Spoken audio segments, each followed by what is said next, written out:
যে শিবির করে সে বলে জামাত করে না, সে জামাত করে সে বলে আমি শিবির করি না।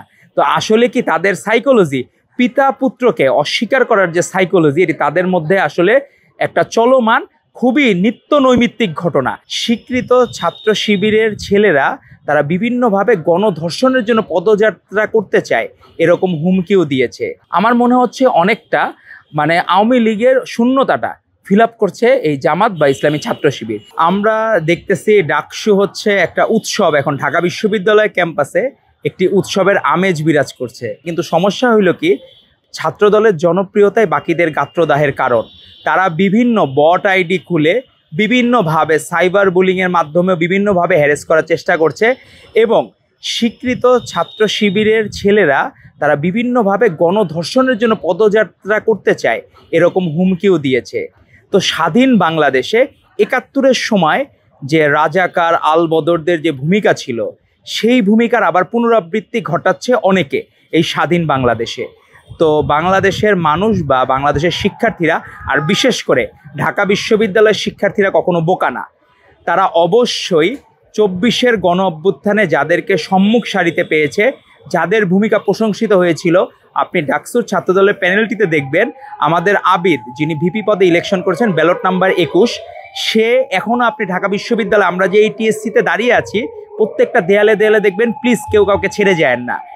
এই যে আবেগ, এই যে ভালোবাসা, ৫ই অগস্ট যদি ৫ই অগস্ট না আসতো তাহলে দেখা গেল আবিদদেরও ফাঁসির কাস্টে ঝোলানো রাখতো এবং বাকি যারা আছে তাদেরকেও ফাঁসির কাস্টে ঝুলতে হইতো। আর যারা গোপনে, বাকি যেমন গুপ্ত আছে না, ২৪-এর গণ অভ্যুত্থানে অনেকের গুপ্ত ভূমিকা ছিল।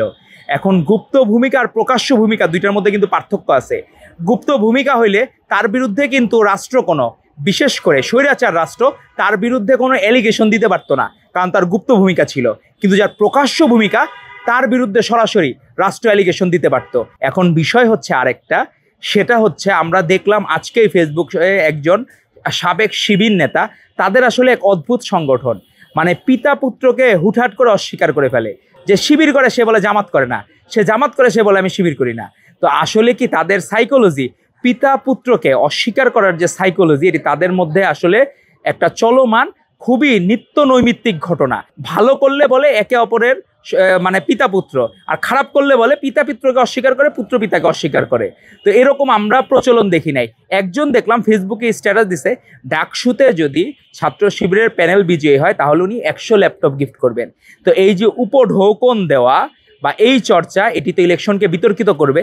এবং আমরা শুনতেছি আনঅফিসিয়ালি তারা বিভিন্নভাবে ভোটারদেরকে তাদের দিকে টানার জন্য, আমরা আগেকার দিনে হাসিনার আমলে ভোট কেন্দ্রে নিয়ে যাওয়ার জন্য যেমন টাকা পয়সা ছড়াইতো, হুমকি ধামকি দিয়ে ভোট কেন্দ্রে নিয়ে যাইতো, তো এরকম একটি ঘটনা আমার মনে হচ্ছে অনেকটা আওয়ামী লীগের শূন্যতাটা ফিল আপ করছে এই জামাত বা ইসলামী ছাত্র শিবির।